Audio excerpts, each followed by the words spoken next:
Hey yo, what's up? This is the second video of a series covering Tatsuki Fujimoto's one-shots, and this is going to cover 22 to 26, but if you haven't seen the first video, I would definitely recommend watching that first. It's covering 17 to 21. So watch that first, and then come back and watch this one. 人魚ラプソディ If there was ever a character who was a simp, a chad, a soy boy, and a sex god all at once, it would be our boy Toshihide. He was born of a human father and a mermaid mother. However, it's said that mermaids are dangerous and that they even eat humans who wander too far into the ocean. Toshihide has never actually seen a mermaid before, let alone his own mother, and the only memory he has of her is the piano sitting at the bottom of the ocean. One day while playing it, he actually meets a mermaid named Shiju, and they start catching feelings for each other. He teaches her how to play the piano and about life on the surface, and they quickly form a deep connection with each other. While Toshihide still has a fear of being eaten, it's completely overtaken by his love for her as they spend more and more time together. But after a surprise shark attack leaves him wounded in the water, Shiju's true nature is awakened by the smell of his blood, and she attacks him. Toshihide's feelings for Shiju waver as he's caught between his love for her and his fear of getting hurt. But eventually, he decides that a life without her is scarier than a loveless life of safety. So he jumps back into the ocean and decides to play the piano for as long as it takes, not even coming up for air until Shiju notices him and returns. Shiju and the other mermaids hear the sound of the piano, and the simple beauty of the music actually convinces them to give Toshihide a chance, despite the fact that he is a human. So he's able to finally love once again, and the story ends on a really happy ending. Yes, haha, funny joke, simping for women, but man, screw that. I actually really like this one shot. It's a little more serious compared to some of the other ones, while still having some lighter moments here and there, and I feel like it was just a really wholesome story about how love can transcend differences and bring people together. Yes, when taken literally, Toshihide's willingness to drown himself for Shiju seems pretty unhinged, but I feel like the story does a good job at humanizing him too, by showing his doubts and his fears after Shiju attacks him. He isn't totally oblivious or ignorant to her true nature. He understands firsthand the dangers of being with a mermaid, which actually makes it that much more cathartic when he finally steals his resolve and risks it all to reconnect with her. And, shoutouts to Toshihide's dad, man. Dude's an absolute legend. He really said, "Son, I don't want you to die, but that mermaid dussy hits different, so I understand. Go shoot your shot, just be sure to be home by dinner." Jokes aside though, love connects everything in this story. Toshihide's parents loved each other and gave birth to him, despite that being a taboo for a mermaid and a human to be together. Toshihide's love for his mom connected him to the piano, which eventually connected him to Shiju and all the other mermaids. Love can be dangerous, and there's always a chance that you'll get hurt, but it's worth the risk because a life without love is barely a life at all. Just look at the juxtaposition between the moments where Toshihide experiences the joys of love, with entire pages brimming with life and detail, the romantic lighting and the dynamic compositions, compared to the stark, flat, emotionless panels when he's living in fear. For how bombastic Fujimoto can get, I really like how subdued the darker moments of this one-shot are. And that artwork, man. Fujimoto renders the ocean with this surreal serenity that I freaking love.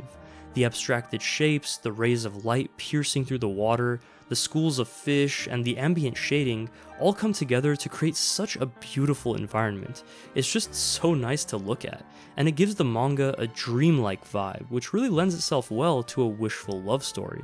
I think this is the closest Fujimoto ever came to straight up making a shoujo manga, because all the characters just look so beautiful in the water. I'd really love to see more underwater settings in his manga, because it seems like Fujimoto's kinda interested in marine life and the ocean. We saw a little bit of that with the aquarium in part 2 of Chainsaw Man, but I wonder if he'll bring that kind of aesthetic back for anything else, because he's really good at portraying it. Great vibes, wholesome story, I really, really dig this one. 身が覚めたら女の子になっていた病 Funny enough, the main character of this next one-shot is also named Toshihide, but instead of getting with mermaids, he turns into a girl. It's described as a disease or a syndrome with no cure, and Toshihide is left to deal with ridicule and harassment from pretty much everybody. Authority figures don't understand him, girls see him as a pervert, and guys only see him for his, now female, body. The only people who even try to empathize with Toshihide are his girlfriend, Rie, and Rie's brother, Akira. Toshihide wants to stay faithful to Rie, but begins questioning the validity of his sexuality after developing feelings for Akira. Toshihide has always been kind of a sensitive guy, but with his sex change, he's afraid that he won't be able to love his girlfriend as a woman anymore. As Rie runs away, Akira tells Toshihide that if he's truly a man, he'll go after her. Toshihide declares his manhood, reaffirms his feelings, and Rie accepts him for who he is. Overall, some pretty cool trans theming in regards to finding acceptance for yourself and your body. Some of the characters can be pretty unhinged, which leads to some very yikes moments. There's nothing explicit, but the characters say some pretty volatile stuff, so just as a heads up if that's something you might be sensitive to.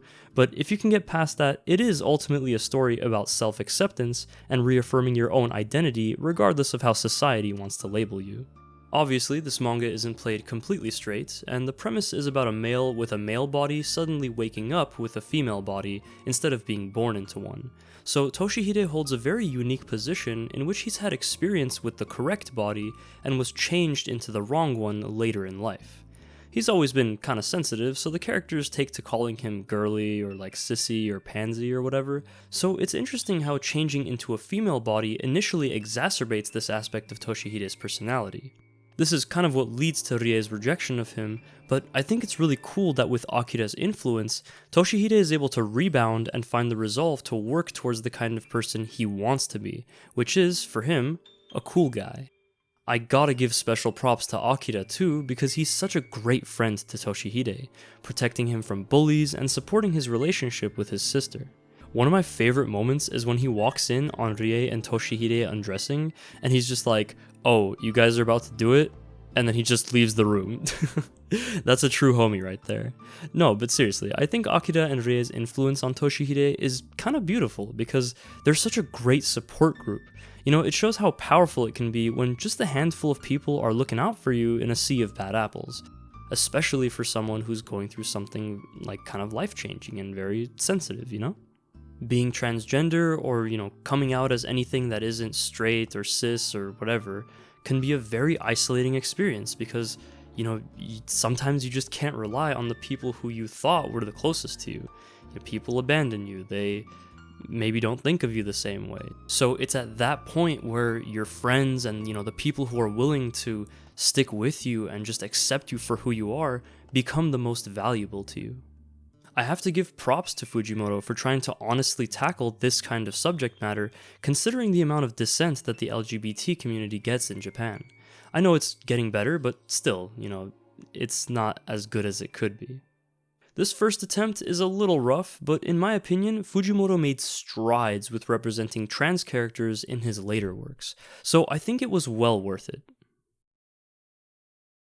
予言のナユタ Mages foretell a prophecy in which a horned child will destroy the world.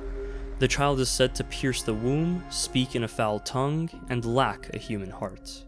Unfortunately for Kenji, that child is his little sister, Nayuta. Every day, Kenji's family faces prejudice and abuse from the people around them who are fearful of the prophecy.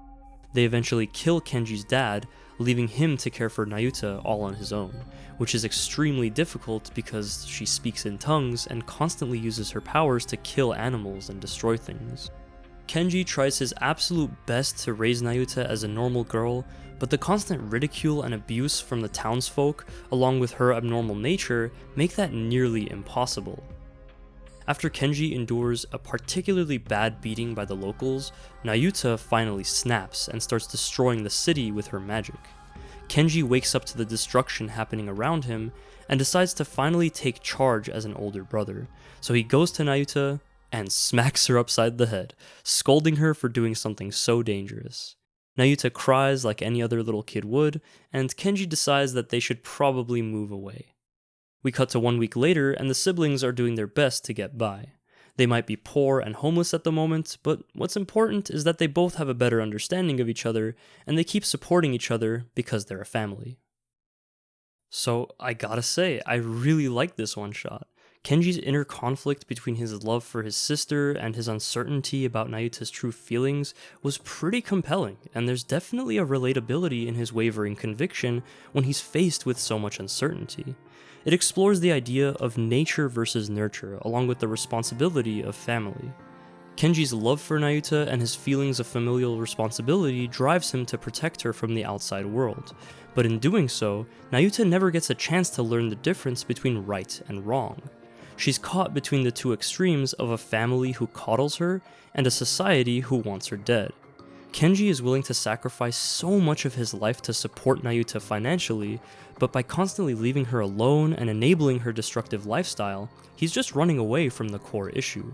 The extent to which Nayuta's nature informs her actions is left purposefully ambiguous, and this gives a lot of weight to the core dilemma because as much as we'd like to believe that people have the potential to be good under the right circumstances, there's always the possibility that they are simply evil by their very nature, and that no matter how much you love them and care for them, they simply cannot change. Of course, in this story, that doesn't seem to be the case, as not only does it end on a hopeful note, but it could be argued that a lot of the initial conflict is caused by people's unfounded hysteria and fear being actualized through Nayuta because of the way she and her family were ostracized. The duality of Nayuta's true nature is actually symbolized with the way her parents died. It's heavily implied that Nayuta's horns are what caused her mother's death during childhood, piercing the womb, while her father's death was at the hands of a mob driven by their own paranoia. Of course, both instances were out of Nayuta's control, but her mother's death is directly tied to a part of her physical nature, while her father's death was a result of people's perception of her. In a way, the story acknowledges that both things exist, and I think that's really cool. Even by the end of the story, there's still a significant communication barrier between Nayuta and her brother, and it's possible that she will always have a skewed perception of the world. But what's important is that they both have the willingness to try and understand each other, because as long as they're willing to try, their familial bond will allow them to overcome any barriers. And despite running the risk of being a plot device, I thought Nayuta herself was actually characterized pretty well. Once again, it's that balance of ambiguity and understanding that makes her character work.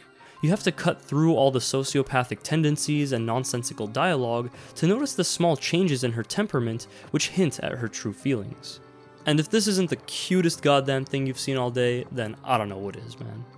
This has to be some of my favorite Fujimoto art, period.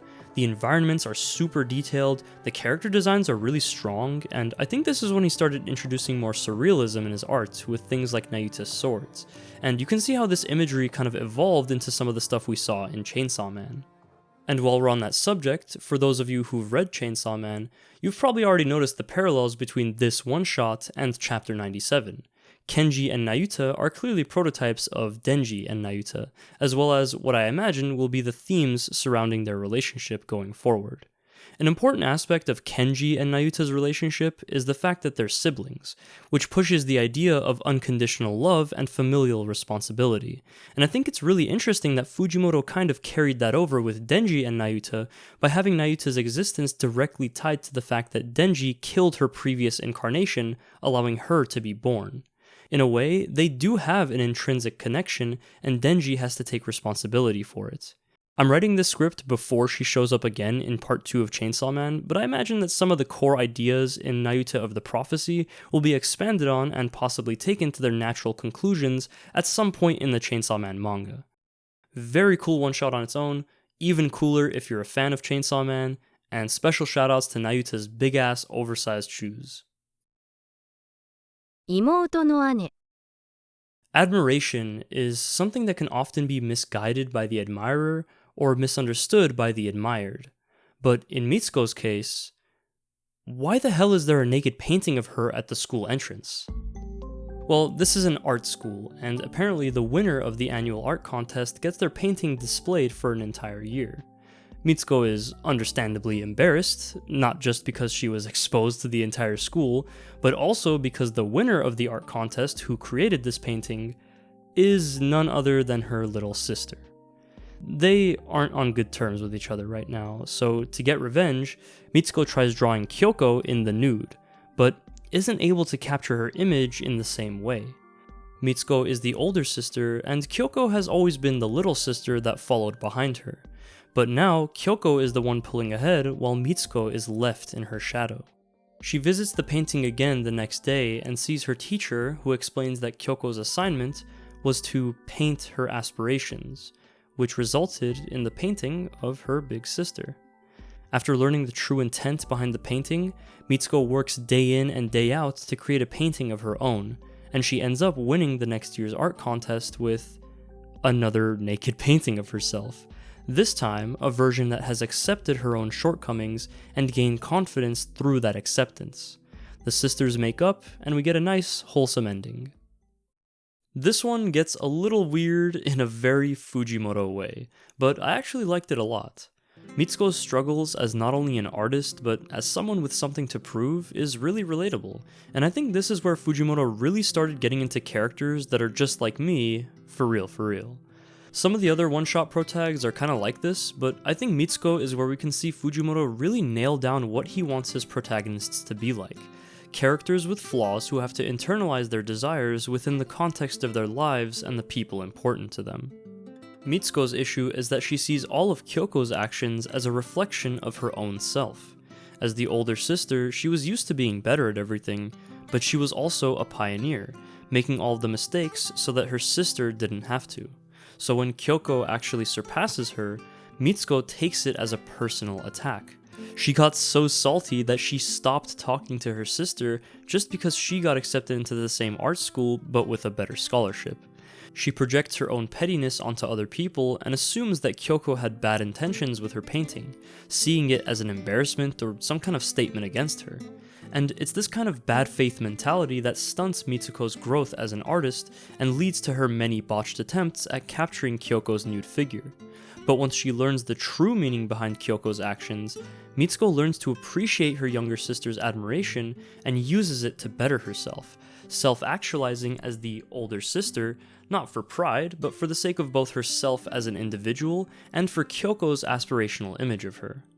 I know I mentioned how relatable Mitsuko is, but as a younger sibling myself, I think I can relate to Kyoko as well. I have an older brother.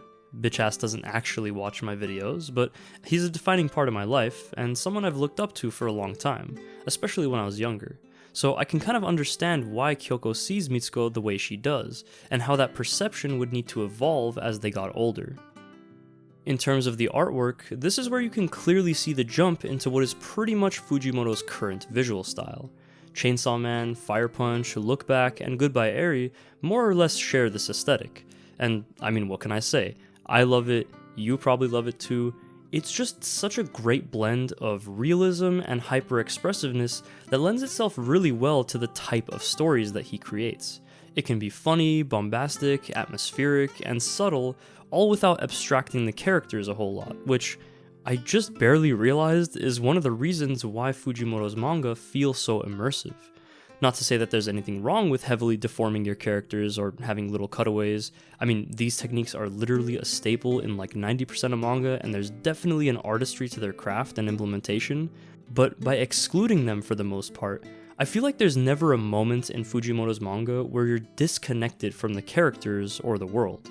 It gives his manga a cinematic feel where there's never any obvious breaks in the action, like you're watching a film. It's good stuff, and we'll see a lot more of it in his later works as well. As someone who got into Fujimoto's work just a few years ago through Chainsaw Man, I have to say it was pretty interesting going through his old stuff. I wouldn't say that any one of these stories would blow your mind in the same way that his later works might, but it's fascinating to see the evolution of his storytelling over the years and the process of how he came to write such poignant narratives. You start catching on to a lot of his idiosyncrasies, things like names, characters, designs, and ideas that pop up more than once throughout his body of work. It really is such a trip seeing him improve his artwork and his narratives with each one-shot, and the fact that some of these were written or published or created within just a few years of each other is kind of insane. You can really see how the Kino evolved from the doo-doo. I've been a fan of Fujimoto's work for a relatively short amount of time, but there is something to be said about following an artist throughout their career, seeing how they evolve and improve, and just experiencing them as a creator in real time. Overall, the collection itself was a really interesting romp. If you're a Fujimoto simp, then you've probably already read these, but for those of you who haven't, I definitely recommend setting aside an afternoon to just blaze through them. They're really short, they're pretty stupid, but they're kinda cool sometimes too. Huge shoutouts to my patrons. You guys are awesome as always. Thank you so much for the support. And hopefully I'll see you guys again on the next one. Bye bye.